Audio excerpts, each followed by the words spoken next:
It's going, Dave? It's going. All right, here we are today. Man, lots to do today. First off, I want to say that today's video is brought to you by my new Black Sabbath Dixon shirt. Black Sabbath Dixon, all right. And then I got my buddy Dave Greger, who is the guitar player and singer for the world-renowned band, Mortiskull. World-renowned. Dave Greger? World-renowned. Where were you just at? Work? No, dude, the tour. Oh, we were in Europe. Well, how did that go? It went great. Where did you all play? We were in Denmark for Killtown Fest, and then we were in the UK, or I should say, sorry, in London for the UK Death Metal Fest. So they went really amazing. They were both great. All right, and that's Dave Greger from the world-renowned band Mortiskull. What you album coming next year. Album coming. How many albums you put out? 6 so far. 6 albums. Yep. And what genre of music would you describe your band? Death metal. Death metal. All right. Dave Greger, get back on the camera. All right. All right, back to what we're doing today. So, here's my guitar rig. Dave, if you want to show him the guitar rig. Trap door coming open here. Is it good? Yeah. You got that? So here's my guitar rig. And so I have these 7 pedals mounted, and they're running through the loops of the RJM RG16. So I got back on Facebook, and I made the mistake of joining some of them, the guitar pedal Facebook pages. And I'm seeing all the guys on there with all the pedals, and it just got me like, oh man, I want more pedals. I need more pedals. So what we're gonna do, is I got 7 pedals here running through 7 loops. So I have 1 loop open. So what I'm gonna do is I'm gonna make it so 2 through 7, 2 through 8 are all of these pedals, which they might not be these pedals, but they're gonna be 7 pedals, 2 through 8. So number 1 is going to be open. So what I'm going to do is I'm going to send number 1 loop down into the RJM mini effects gizmo, which gives me another 5 loops. So I'll have 5 loops on this shelf. So what I did is I picked up, I don't know how to pronounce it, Chox, something or other.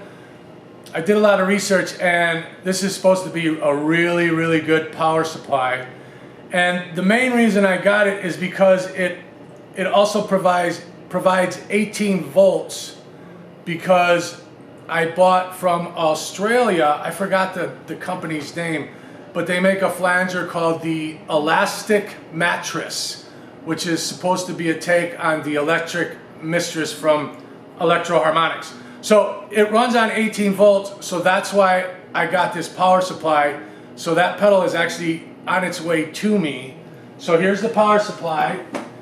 Then I picked up a Keeley compressor. I've never really used compressor pedals, but I've seen a lot of guys on the pages talk about compressor pedals.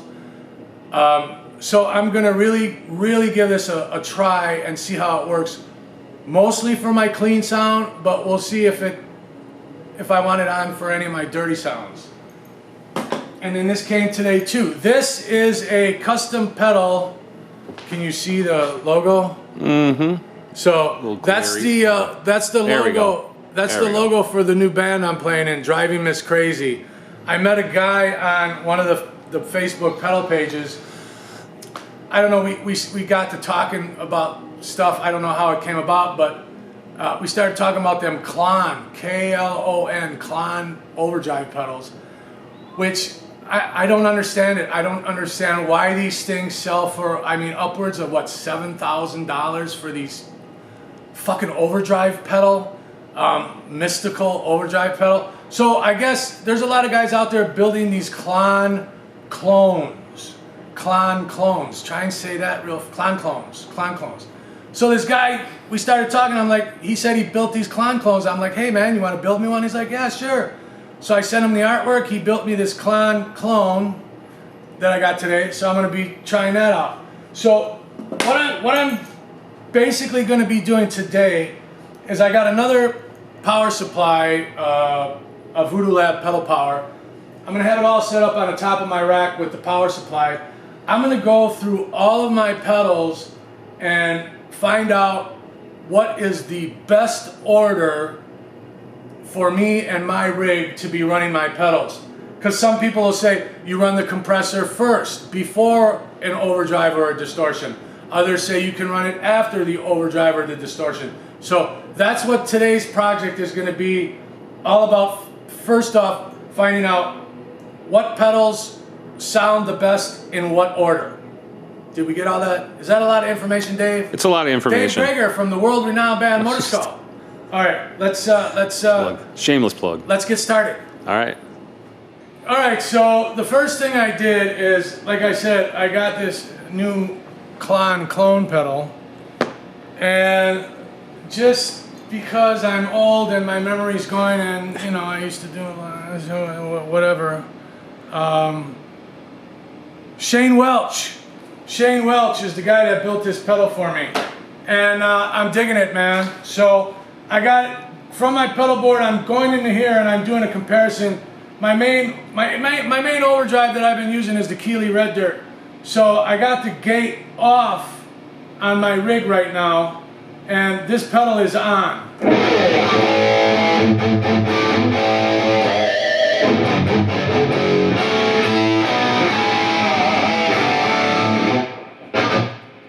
So you can hear there's a little noise. You know, there's a lot of that going on. So that's his pedal.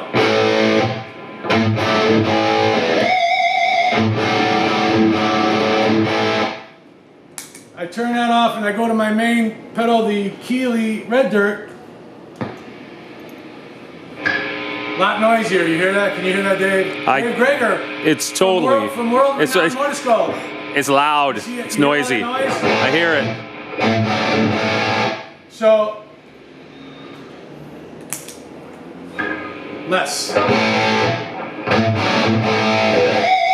And it sounds, I don't know how, I'm not good at explaining sounds. You know, people are out there, well, this hurts and that, you know, all I know, to me it sounds smoother, a little less harsh, and it looks like this one will be going in the rack and the Red Dirt will be coming out.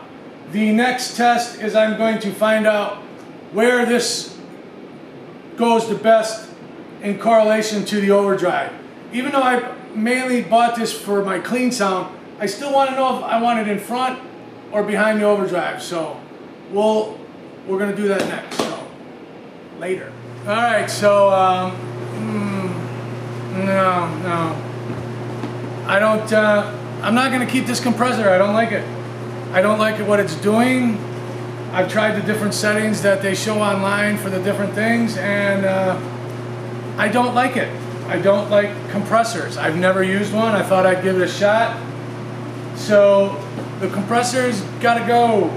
So moving forward, we're going to now work on the order of the other pedals in correlation to the overdrive. But yeah, I mean, if you're into compressors or maybe a different style of music, great. But for me, no go, Dave from World Renowned Motorskull. Nope, no go. So, well, on to the next thing. All right, so obviously the compressor didn't make the cut. Got it. It's out of here.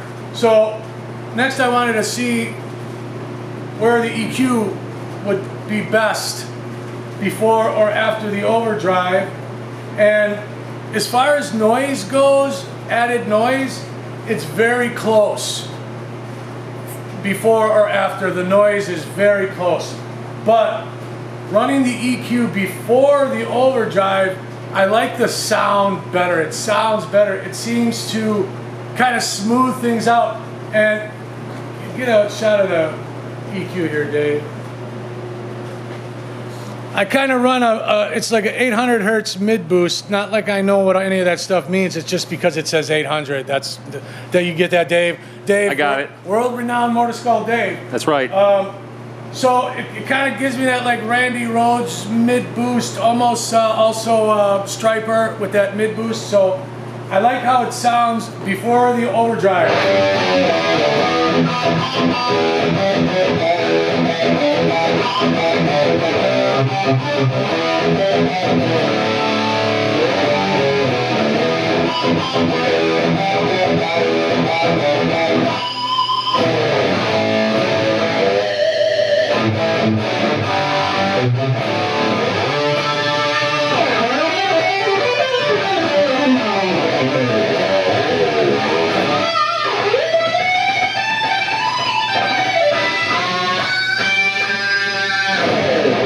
So EQ running into the overdrive. Now I just got to figure out with the rest of the pedals, do I want those between the EQ and the overdrive, or just after the overdrive, or before the EQ? Man, that's a lot of work. Dave. That's right, Ned.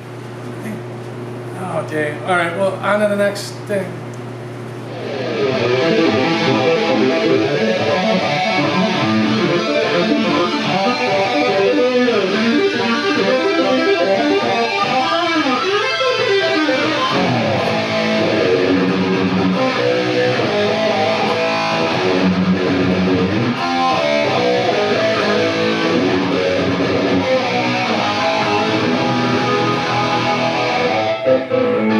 So we did the phase, I'm going to take the back off and find out exactly what year this is. I think it's a 77 or a 78 phase 90. Had it running after the EQ overdrive, had it running in the middle of the EQ and overdrive, and then in front of the EQ and the overdrive. And running it after the EQ and the overdrive, the noise level was the lowest. But it was also, you could barely hear the phase 90 effect. So running it before these two pedals, it's a little bit noisier, but you can hear the phase 90.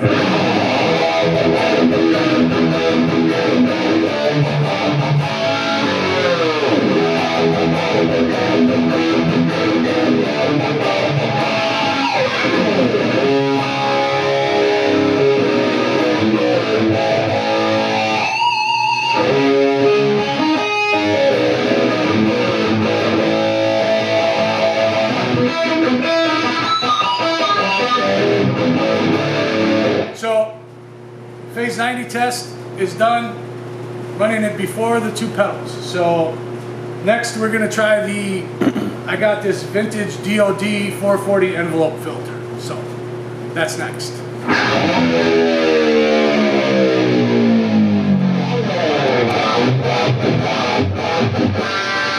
So, we did the same thing with the DOD 440 envelope filter, and the result was the same as the phase 90. Little less noise after, but not enough effect, and a little more noise before, but a lot more effect.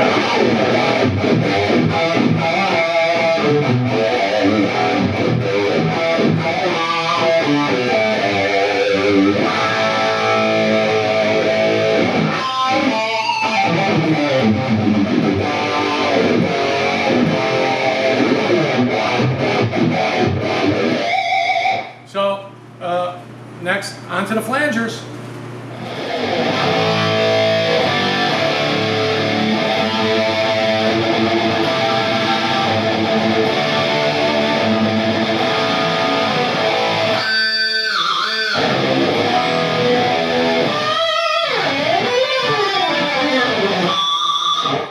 All right, so it would appear that we're going to have to finish this video without Dave Greger, world-renowned guitar player, singer from the band Mortiscald. He had to take off, so we're going to finish the video without him. So basically, I'm done. I gotta clean up the wires. I gotta order some parts from George L. Cables to clean all this up. But what I've done is, instead of using loop 1 to go down here, I'm using loop 8 because, I don't know, man, I was kind of baffled by this, but it seems like all of the pedals I got, the phase, the envelope filter, the flangers, they all sound better in front of the EQ and the overdrive. So 1 through 7 are these pedals here. this is going to be gone. I just left it in there because I didn't want to have an empty space. So these are 1 through 7, and then in loop 8, I send loop 8 down into this. Underneath here is the RJM mini effects gizmo.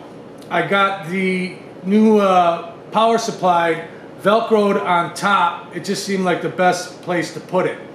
So loop 8 comes into the mini effects gizmo, and 1, 2, and 3 are open right now, and 4 is the EQ pedal, and 5 is the custom clone that the guy, God, I can't remember his name. You know what, hang on, I know his name, and I told him I was gonna make a video. Hold please. I think it's Shane Welch. Shane Welch is the guy that built me this pedal that has the Driving This Crazy logo on it. So loop 4, loop 5, and then it goes back, you know, return back into here and then through my entire rig. So this is the project is complete, except I got to get some new George L ends so I can clean up all this cabling. And then also it looks like I'm gonna have to get some kind of a power strip, because this right here is coming off the power supply in the front here, and I don't like to use that. I like to use the ones in the back, but they're all filled up.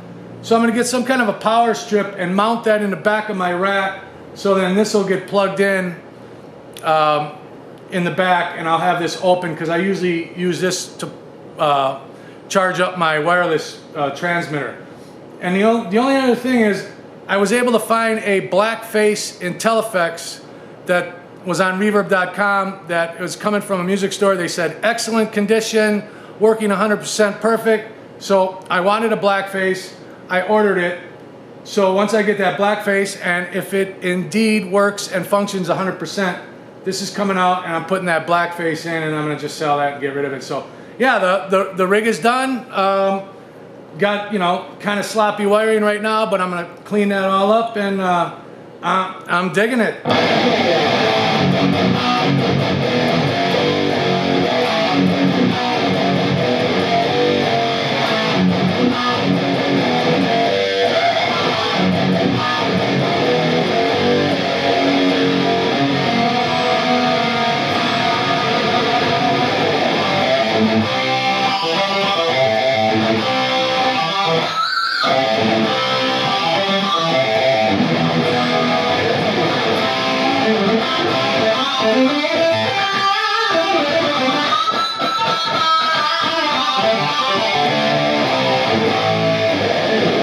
So there you go. So now this is the final part of the video.